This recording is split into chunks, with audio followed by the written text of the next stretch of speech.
Jorge Lara Rivera, abogado, especialista en Derecho Constitucional, Seguridad y Justicia. Hoy el presidente va a presentar la propuesta a la reforma al Poder Judicial. Entre otras, va a retomar también, por ejemplo, la que es la reforma electoral, que fue rechazada el próximo año. Pero también el presidente va a presentar una reforma en donde, ojo, se propone que los ministros sean electos por voto, así como lo escucha usted. A ver, Jorge Lara, ¿por dónde empezamos? Tú has leído ya la propuesta, el viernes empezó a circular. ¿Frente a qué estamos? ¿Qué tal, Roberto? Buenos Bienvenido. días. Gracias. Sí, en efecto, viene un paquete de reformas constitucionales, destaca esta idea del presidente de elegir a los ministros de la Suprema Corte por voto.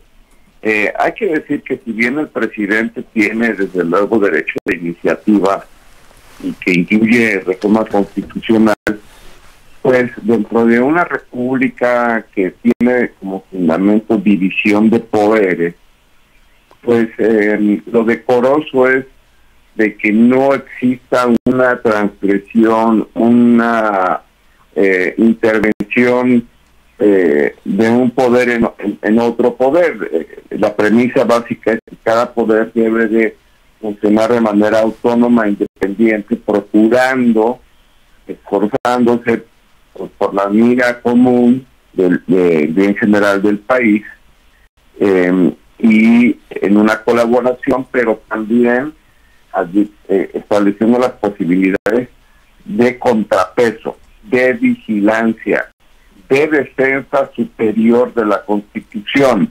El hecho que el presidente, a unos meses de dejar la presidencia, mande esta iniciativa, pues tiene una lectura de que él no ha estado, digamos, y lo ha dicho, no es ni siquiera una interpretación, él lo ha dicho de manera muy vocal, que él no está de acuerdo en cómo la Suprema Corte ha ejercido su facultad constitucional de defensa de la República y de las instituciones.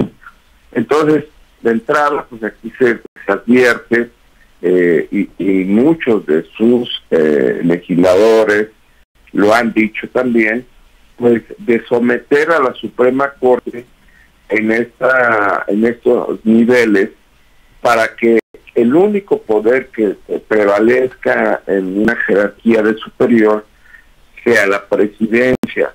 De entrada, eso es muy riesgoso, muy peligroso, pues porque ya se han visto las consecuencias en la historia, en México y en otras partes del mundo, desde luego, de que haya un presidente omnímodo que no conozca límites y a quien no se le puedan oponer controles. Por un lado. Por otro lado, la forma de hacerlo, pues es precisamente esta idea de que los que vayan a ser ministros de la Corte, además disminuye el número, disminuye los años, disminuye sus facultades, les disminuye la posibilidad de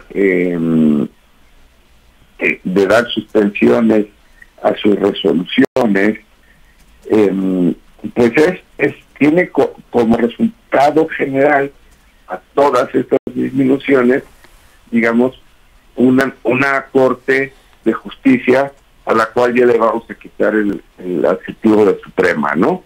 Una Corte básica, una Corte austera, que debería de estar en otros niveles. Desde luego el Poder Judicial es perfectible, tiene muchos problemas, la justicia en México, eso ni hablar, pero el presidente habla por la herida, no es reduciendo las facultades de la Corte. Pero sí se confirma, Jorge, y si te puedes acercar más el teléfono, por favor, a tu boca. A ver, ¿sí se confirma que el presidente está proponiendo esto? Es decir, ¿qué consiste el proyecto? ¿La disminuye, como explicas? ¿Sí quiere que los ministros sean electos por voto? ¿Le quita presupuesto? Es decir, a grandes rasgos, ¿cuánto le quita de presupuesto? ¿Todos esos puntos se confirman? Sí, desde luego. Bueno, lo habremos de confirmar ahora que llegue el proyecto, porque lo que ha circulado desde el fin de semana ha sido un borrador.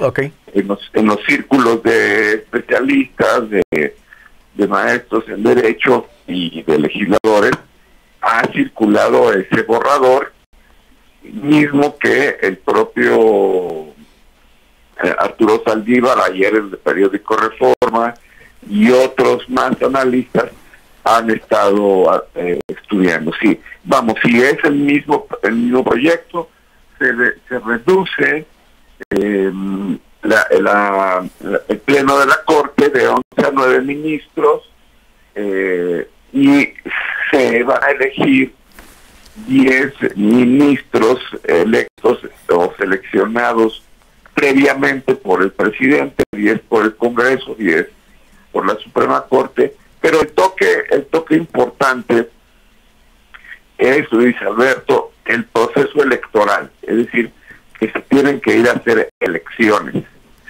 para que la gente vote por ellos, y ahí es donde se observa un gran riesgo de que se adquieran compromisos que después tengan que pagar a la hora de hacer las resoluciones de este órgano.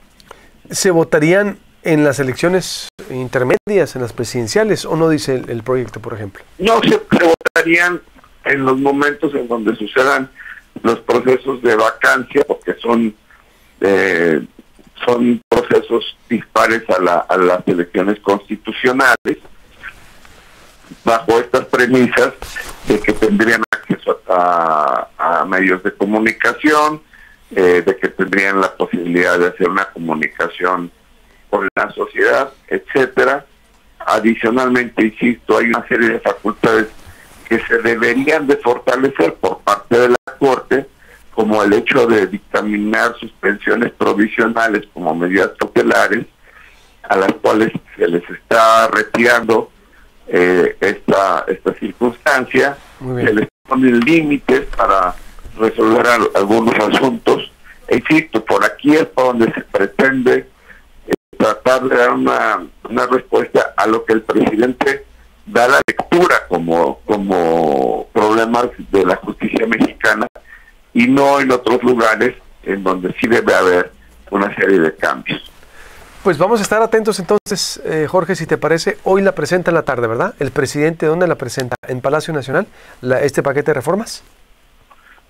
Mira, históricamente el 5 de febrero es una ceremonia republicana en Querétaro, donde se reúnen los poderes para precisamente celebrar el Día de la Constitución,